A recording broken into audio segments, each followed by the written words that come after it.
Frau Professor, herzlichen Dank, dass Sie sich noch einmal für unsere Reihe Zeit nehmen. Wir haben ja vor der Pandemie schon ein Gespräch geführt.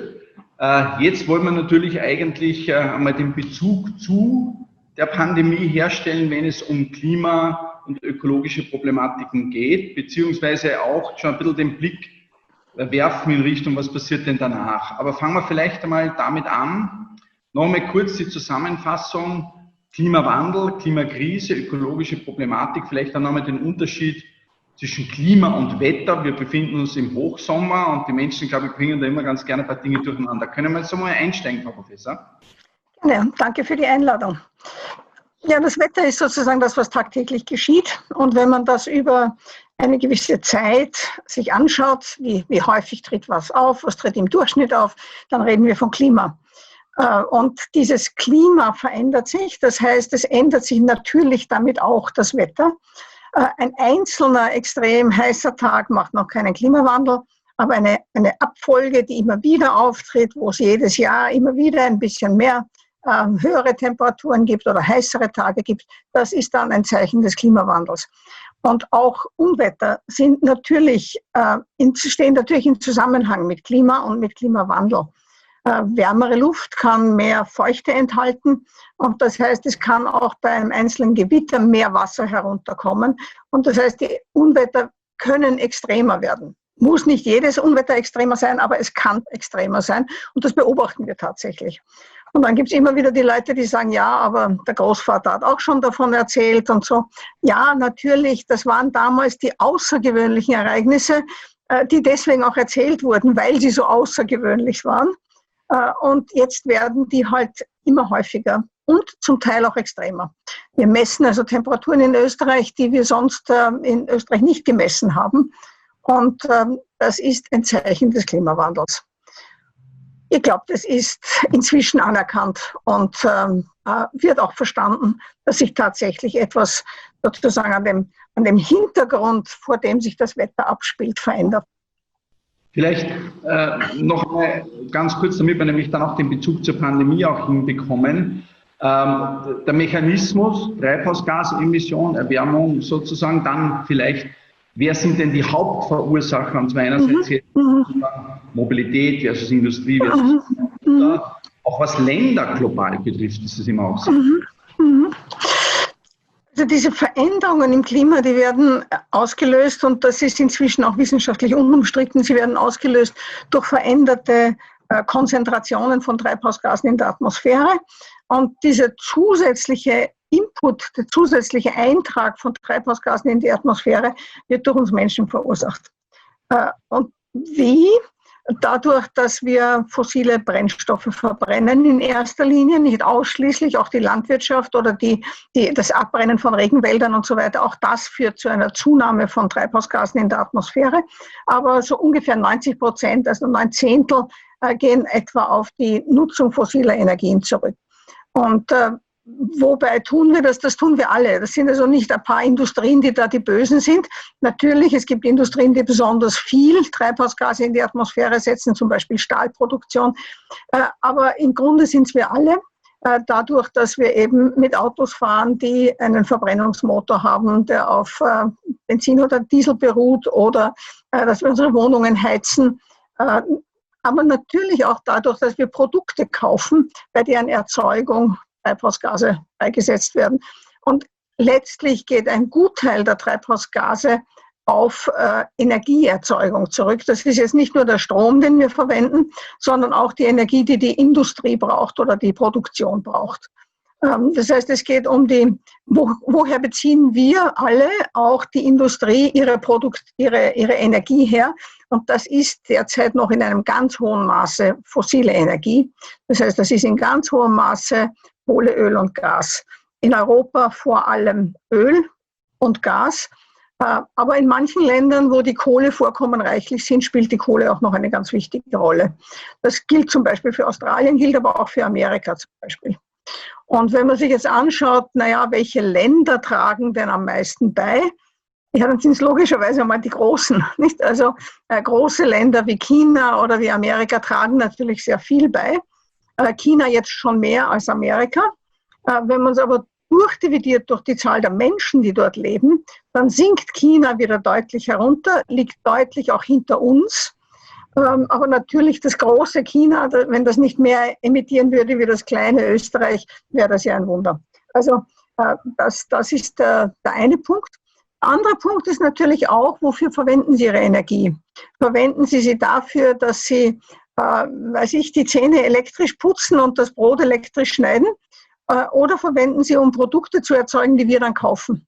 Und das ist halt zu einem großen Teil der Fall, dass viele von den asiatischen oder von den Schwellenländern, auch Entwicklungsländer, Produkte erzeugen, die sie eigentlich für uns erzeugen. Also eigentlich müsste man uns diese Treibhausgasemissionen zurechnen.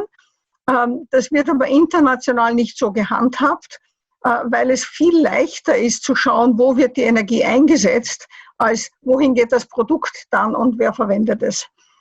Daher werden die Energien dort oder die Treibhausgasemissionen dort zugerechnet, wo sie entstehen. Das führt bei uns auch dazu, dass wir zum Beispiel, dass uns Österreichern angerechnet wird, was in Österreich an Tankfüllungen verkauft wird, obwohl viele von diesen Tankfüllungen dann nicht in Österreich verfahren werden, sondern weil Treibstoff bei uns billiger ist, viele auch Frächter eben schauen, dass sie bis Österreich kommen, hier voll tanken und dann weiterfahren nach Italien oder sonst wohin. Und wir empfinden das immer als extrem unfair. Kann man so sehen, aber dann muss man sagen, dann ist es auch unfair, dass die Produktion von all diesen vielen Elektrogeräten oder was wir sonst alles kaufen, die in China passiert, dass das den Chinesen angerechnet wird. Wenn man versucht, das in Relation zu setzen und richtig zu berechnen, dann kommen wir in Summe besser draus, als es uns eigentlich zusteht. Wir müssten ungefähr noch 50% mehr Treibhausgasemissionen uns zurechnen lassen, wenn wir so konsumbasiert agieren würden, statt produktionsbasiert. Ich habe zwei noch spezifische, bevor wir jetzt zur Corona- oder zur Covid-19-Pandemie-Frage kommen, zwei spezifische Aspekte noch. Das eine ist der Begriff klimaneutral, was das eigentlich bedeutet oder was das für ein Ziel ist, das man da anstreben könnte. Und das zweite ist dieser Aspekt des Streamens, den man immer auch diskutiert im Zusammenhang mit den ökologischen Problemen. Mhm. Wir bringen Treibhausgase in die Atmosphäre ein, aber es bleiben nicht alle diese Treibhausgase in der Atmosphäre. Sie haben ein ziemlich langes Leben in der Atmosphäre, vor allem CO2, aber ein Teil davon wird aufgenommen von den Pflanzen zum Beispiel. Die Pflanzen brauchen CO2 zum Wachsen und ein Teil wird aufgenommen von den Ozeanen. Auch das Wasser nimmt CO2 auf. In Summe Pflanzen, Boden und Wasser, so knapp die Hälfte von allem, was wir in die Atmosphäre einbringen. Und es bleibt nur die Hälfte in der Atmosphäre drinnen. Wenn wir jetzt wollen, dass weniger in der Atmosphäre drin bleibt, dann können wir entweder weniger hineintun, das wäre sehr sinnvoll und ist auch notwendig, aber wir können natürlich auch schauen, dass mehr aufgenommen wird. Das heißt, wenn wir aufforsten und sozusagen die Pflanzendecke verstärken, dann ist das ein Entzug von CO2 aus der Atmosphäre. Und wenn wir davon reden, dass Österreich bis 2040 netto Null Emissionen haben will, dann heißt das, dass wir nicht mehr in die Atmosphäre einbringen wollen, als die Natur oder technologisch, was ich sehr fraglich finde, aufgenommen werden kann, wieder aus der Atmosphäre entfernt werden kann. Das heißt, in Summe geht nicht mehr in die Atmosphäre, wie hinausgenommen wird. Und wenn man versucht, das zu quantifizieren, dann kommen die Abschätzungen für Österreich, sozusagen, wie viel können wir in Österreich auf natürliche Weise durch Aufforstung, durch andere Landwirtschaft und so weiter, wie viel können wir hier binden an CO2, dann ist das irgendwo bei 5-10%. Vor der großen Borkenkäferkalamität der letzten Jahre waren die Schätzungen ein bisschen höher.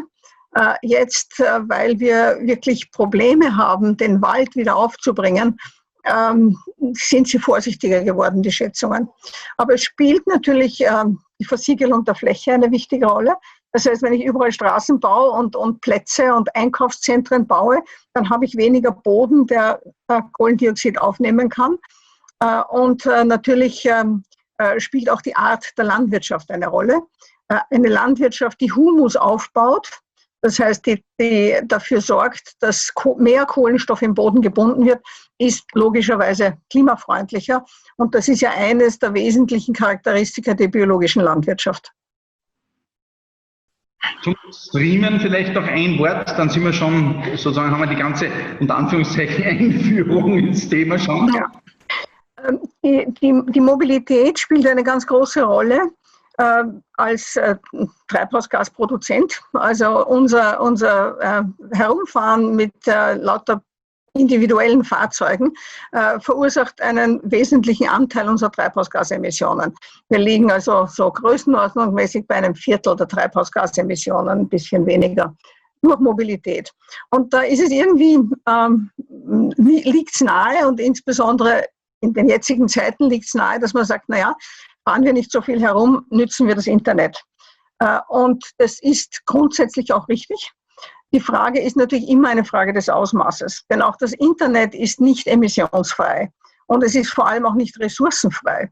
Das heißt, wir brauchen natürlich Energie und sozusagen je mehr Information wir übermitteln wollen, desto mehr Energie brauchen wir und desto größer müssen die Serverzentren sein, desto mehr Serverzentren brauchen wir.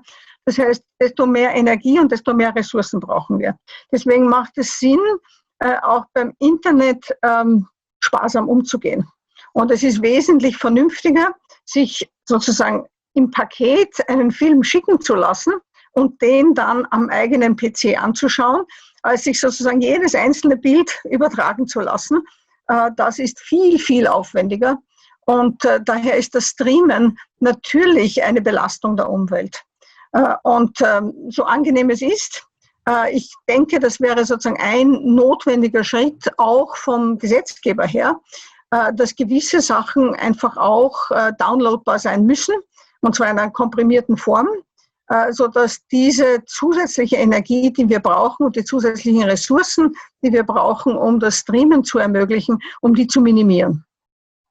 Jetzt ist in der Zeit der Covid-19-Pandemie, da gibt es jetzt schon ganz, glaube ich, brauchbare oder zuverlässige Kalkulationen, die Emission der Treibhausgase stark gesunken. Bei CO2 sprechen wir heute von 5 bis 5,5% weltweit. Ist das eine Zahl, die real ist? Und wenn ja, durch welche der Komponenten, die wir jetzt angesprochen haben, wo hat sich es am meisten minimiert und wo sozusagen waren die größten Auswirkungen? Ja, ich glaube, die Zahl ist schon real. Das hat natürlich weniger mit der Pandemie, sondern mehr mit den Maßnahmen zu tun, die gesetzt wurden, um die Pandemie in den Griff zu bekommen. Und das hat natürlich ganz stark sowohl die Mobilität betroffen. Ich meine, wir lesen jeden Tag davon, dass Fluglinien in Schwierigkeiten sind. Und wir haben sie auch beobachten können. Der Himmel war einfach herrlich blau. Kein Kondensstreifen zu sehen, weit und breit. Das war eine Folge des Lockdowns und dass die Flugzeuge eben wirklich am Boden geblieben sind. Aber es hat natürlich auch viel weniger Verkehr gegeben. Ich glaube, das wird jeder, der sich trotzdem irgendwie auf den Weg machen musste, bemerkt haben. Obwohl die Leute die öffentlichen Verkehrsmittel gemieden haben und zum Teil immer noch meiden, hat es trotzdem weniger Individualverkehr auch gegeben, weil die Leute einfach zu Hause geblieben sind. Das heißt, das gilt nicht nur für uns, sondern das gilt durchaus weltweit. Und das hat natürlich Auswirkungen. Also der ganze Mobilitätssektor war ein ganz wesentlicher Teil. Und es sind natürlich auch Produktionen reduziert oder eingestellt worden. Also dort, wo ja, die Arbeitskräfte nicht mehr in die Firmen durften oder konnten, ist das natürlich ausgefallen. Man darf sich nur keine Illusionen hingeben. Diese Reduktion ist eine zeitlich sehr begrenzte. Und wir sehen es ja in Österreich, wie schnell sich das alles wieder normalisiert. Und für das Klima ist eigentlich nicht so wichtig, wann wie viel emittiert wird, sondern wie viel kumulativ emittiert wird, also wie viel sozusagen sich aufbaut, eben weil die Lebensdauer in der Atmosphäre sehr lang ist. Und das heißt, wir werden am Ende des Jahres diese Reduktion fast nicht spüren, also für die Temperatur wahrscheinlich überhaupt nicht.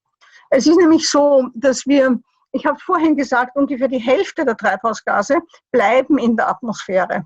Und wenn wir jetzt von dieser Hälfte 5 oder seien es 10%, wenn wir es entsprechend umrechnen, wenn wir davon 10% abziehen, dann sind es immer noch 40% mehr, als die Natur entnehmen kann, dieser Atmosphäre.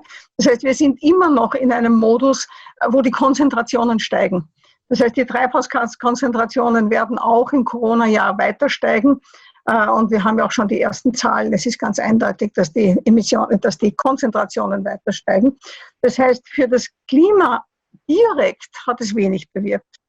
Die Hoffnung bleibt, dass es in den Köpfen was verändert hat und dass man vielleicht gelernt hat, dass man eben nicht jede Woche zu einer Sitzung irgendwo hinfliegen muss, sondern dass man da sehr viel auch in kurzen Einheiten über Internet zum Beispiel machen kann, oder dass viele Fahrten überhaupt überflüssig sind, dass man manches zusammenlegen kann, dass man kombinieren kann, dass man das eine mit dem anderen verbindet, oder dass man vielleicht vieles gar nicht braucht. Also ich glaube, es kann sehr viel bewirken in Richtung auf unser Verständnis und unsere Einsicht, dass wir die Natur nicht in dem Maß ausbeuten dürfen, wie wir das bisher getan haben.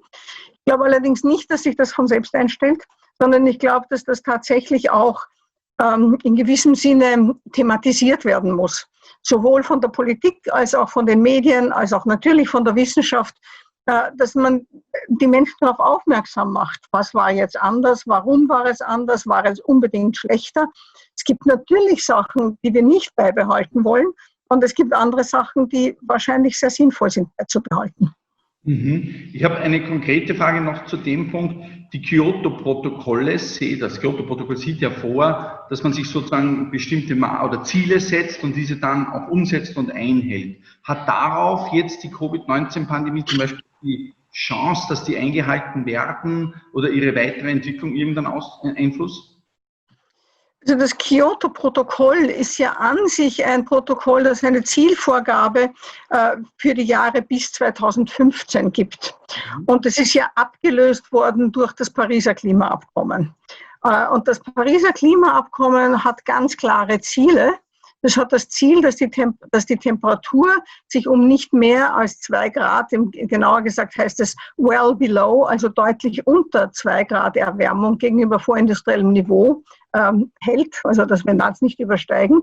Und es hat dann nachher im Jahr 2018 noch einen Bericht des Weltklimarates, des IPCC, gegeben, der zeigt, dass die zweite Bestimmung bezüglich Temperatur im Pariser Klimaabkommen, dass man versuchen wird, 1,5 Grad einzuhalten, dass die ganz, ganz wichtig wäre, weil der Unterschied zwischen 1,5 und 2 Grad ist enorm. Das heißt, es ist aus wissenschaftlicher Sicht eigentlich so, dass das Pariser Abkommen sagt, wir dürfen 1,5 Grad Erwärmung nicht überschreiten. Wir haben jetzt global schon 1,1 Grad. Das heißt, da ist nicht mehr sehr viel Spielraum. Da sind 0,4 Grad noch Spielraum. Und die Länder haben sich verpflichtet, regelmäßig Pläne vorzulegen und eigentlich Verpflichtungen einzugehen, wie viel sie bis wann reduzieren werden. Das ist nicht vorgegeben, das macht jeder für sich. Natürlich in der EU macht es die EU gemeinsam. Aber jedes Land gibt sozusagen nach eigenem Ermessen vor, was sie beitragen können. Und das, was derzeit an Vorgaben da ist, reicht nicht, um diese Ziele zu erreichen. Also wenn die Länder das einhalten, was sie versprochen haben, dann werden wir Ende des Jahrhunderts ungefähr bei 3,6 oder so Grad Celsius Erwärmung sein. Und das ist deutlich über den 1,5, die zulässig sind oder zu denen wir uns verpflichtet haben. Wenn man es juridisch streng nimmt, dann haben wir uns zu den 2 Grad verpflichtet. Aber ich glaube, es wird jeder einsehen, dass die Wissenschaft einfach inzwischen mehr weiß und 2 einfach schon zu hoch ist. Das heißt, wir sind weit entfernt davon, das zu erreichen, was de facto heißt, dass alle Länder nachbessern müssen. Das ist auch vorgesehen im Abkommen. Es ist vorgesehen, dass man nachbessern kann, aber nicht schlechter werden kann. Man kann nicht weniger versprechen, als man vorher versprochen hatte. Das geschieht leider sehr zögerlich. Also wir brauchen uns ja nur Österreich anschauen. Wir haben zwar jetzt ein Regierungsprogramm, in dem steht klimaneutral bis 2040. Das ist gut. Ob es für Paris reicht, sei mal dahingestellt, weil die Industrienationen natürlich eigentlich schneller dran sein müssten als die Entwicklungsländer, denen man noch eine gewisse eine gewisse Ausweitung ihrer Emissionen wird zugestehen müssen. Aber wir haben also ein Ziel, ein an sich gutes Ziel. Es ist auch ambitioniert. Man kann nicht sagen, das lässt sich so mit der linken Hand erledigen. Das ist wirklich ambitioniert. Und es wäre jetzt nach der Corona-Krise wirklich der richtige Zeitpunkt, alle diese Gelder, die der Staat in die Hand nimmt, um die Wirtschaft wieder in Schwung zu bringen, gezielt so einzusetzen, dass tatsächlich auch Klimaschutz betrieben wird. Dass wir dieses ambitionierte Ziel auch tatsächlich erreichen können. Und das passiert leider nur zu einem geringen Maße. Also es wird einfach noch nicht mitgedacht. Es müsste jeder, der mit irgendeinem Vorschlag kommt, setzen wir Geld dafür ein, müsste gleich mitdenken, hilft das Pariser Klimaziel zu erreichen oder hilft es nicht? Und wenn es nicht hilft, dann muss man es in Frage stellen, insbesondere wenn es dagegen läuft. Also wenn wir jetzt Wirtschaftszweige subventionieren und fördern, die ohnehin keine Zukunft haben. Das macht einfach keinen Sinn. Umgekehrt könnte man jetzt natürlich mit diesem Geld Impulse setzen, die dann völlig neue Gebiete eröffnen, die Arbeitsplätze schaffen. Es geht schon um Arbeitsplätze, natürlich, aber die irgendwie die ganze Entwicklung in die richtige Richtung treiben. Und dazu hat es, glaube ich, zum Teil an vorausschauenden Überlegungen im Vorfeld gefehlt. Ich meine, es ist vollkommen klar, dass in einer Krise und wenn Menschen dastehen und nicht wissen, woher sie ihr Essen morgen kaufen sollen, dass man dann nicht in erster Linie an Klimawandel denkt. Also ein bisschen hat es an dieser Vorausschau gefehlt, aber es fehlt natürlich auch an der breiten Einbindung, sowohl der Wissenschaft als auch der Bevölkerung, weil ich glaube, da kämen sehr viele gute Ideen. Und dazu braucht es aber einen Weitblick und eine Offenheit, und ein Loslösen von ideologischen Vorstellungen. Ich meine, da ist ja ohnehin so viel draufgegangen. Also viel von den Ideologien oder viel von den unerschütterlichen Wahrheiten wie Wirtschaftswachstum ist das höchste Ziel oder der Staat darf nicht eingreifen. Alles das, was uns ununterbrochen gepredigt wurde, ist ja über den Haufen geworfen worden und zu Recht über den Haufen geworfen worden. Das heißt, nützen wir doch diesen Zustand, wo alles sozusagen gestaltbar ist, um es wirklich so zu gestalten, wie es notwendig ist, um in eine gute Zukunft schauen zu können.